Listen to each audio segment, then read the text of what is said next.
여러분, 혹시 아십니까? 대한민국 축구 역사상 단 한 명. 공격수와 미드필더, 수비수 모든 포지션에서 베스트 11에 뽑힌 선수가 있다는 사실을요.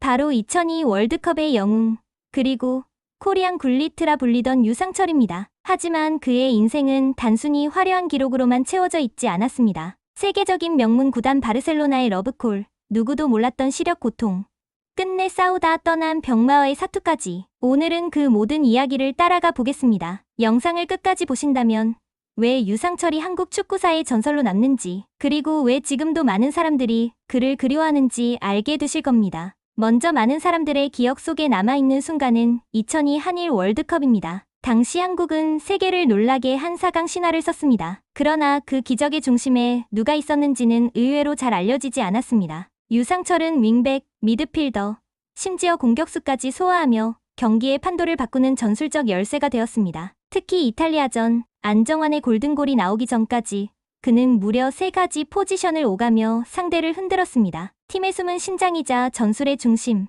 바로 유상철이었습니다. 사실 그의 커리어는 2002년에서만 빛난 것이 아니었습니다. 울산 현대 시절 그는 미드필더임에도 불구하고 득점왕을 차지하며 K리그 역사를 새로 썼습니다. 공격수로, 미드필더로, 수비수로 모두 베스트 11에 오른 선수는 오직 유상철 단 한 명뿐입니다. 전무후무한 기록이자 한국 축구사의 길이 남을 업적입니다. 팬들이 그를 코리안 굴리트라 불렀던 이유도 여기에 있습니다. 네덜란드의 전설 루드 굴리트처럼 모든 포지션을 소화하며 팀의 중심이 되었기 때문입니다. 그런데 여러분, 여기서 놀라운 이야기가 하나 있습니다. 유상철은 한때 세계적인 명문 구단 바르셀로나 이적 직전까지 갔던 선수였습니다. 1998년 당시 바르셀로나의 루이 파날 감독과 로날드 쿠만 수석 코치가 직접 그의 기량을 눈여겨봤습니다. 심지어 테스트 제안까지 들어왔습니다. 하지만 유상철은 단호하게 거절했습니다. 테스트라면 의미 없다는 것이었습니다. 지금 생각하면 아쉬울 수도 있지만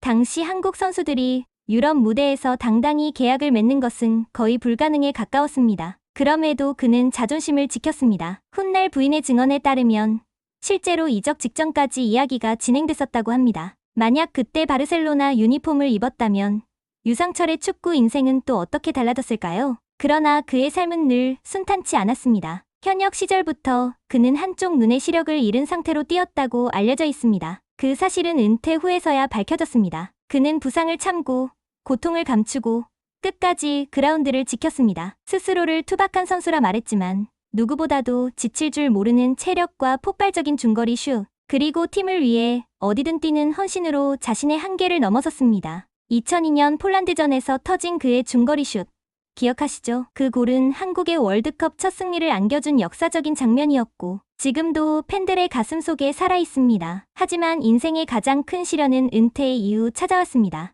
2019년 인천 유나이티드 감독으로 있던 그는 충격적인 소식을 전합니다. 바로 췌장암 말기 진단이었습니다. 대부분의 사람이라면 당장 현장을 떠날 수밖에 없는 상황이었습니다. 하지만 유상철은 달랐습니다. 그는 끝까지 싸우겠다는 약속을 남기고 병마와 싸우면서도 그라운드에 섰습니다. 수척해진 몸으로 벤치에 앉아 선수들을 독려하는 그의 모습은 팬들의 눈시울을 붉혔습니다. 그는 단순한 지도자가 아니었습니다. 고등학교와 대학팀, 그리고 프로 무대에서 그는 늘 선수들에게 희망을 심어주었습니다. 특히 어린 시절에 이강인을 지도한 감독으로도 유명합니다. 유상철은 이강인에게 단순히 기술만 가르친 것이 아니었습니다. 축구를 대하는 자세, 팀을 향한 헌신, 그리고 어떤 상황에서도 포기하지 않는 투혼을 몸소 보여주었습니다. 지금 이강인이 보여주는 승부욕과 헌신의 뿌리에는 어쩌면 유상철의 정신이 흐르고 있는지도 모릅니다. 안타깝게도 병마는 끝내 그를 놓아주지 않았습니다. 2021년 불과 49세의 젊은 나이로 그는 세상을 떠났습니다.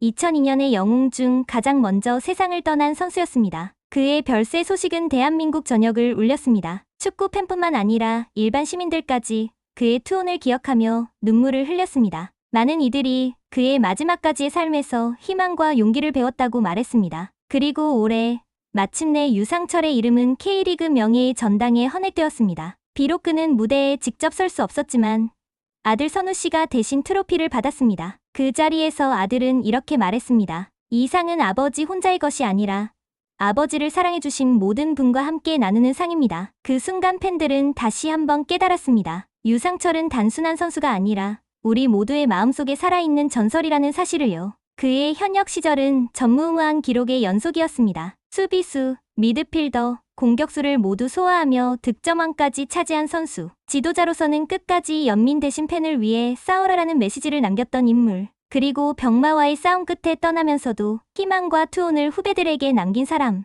바로 유상철입니다. 여러분, 이제 제가 다시 묻고 싶습니다. 유상철은 단순히 공을 잘 차는 선수였을까요? 아니면 한국 축구가 걸어가야 할 길을 몸으로 보여준 지도자였을까요? 그는 눈이 보이지 않아도, 병이 몸을 잠식해도 끝까지 축구를 향한 열정을 놓지 않았습니다. 그렇기 때문에 사람들은 지금도 말합니다. 그는 선수 이상의 존재였다. 그는 우리 시대의 상징이었다. 만약 유상철이 바르셀로나로 이적했다면 그의 인생은 어떻게 달라졌을까요? 그리고 그가 마지막까지 보여준 투혼은 오늘을 살아가는 우리에게 어떤 메시지를 던지고 있을까요? 하늘로 떠난 지 벌써 4년. 하지만 그의 이름은 사라지지 않았습니다. 우리가 그를 기억하는 한, 유상철은 영원히 대한민국 축구의 레전드로 남을 것입니다. 구독과 좋아요는 사랑입니다.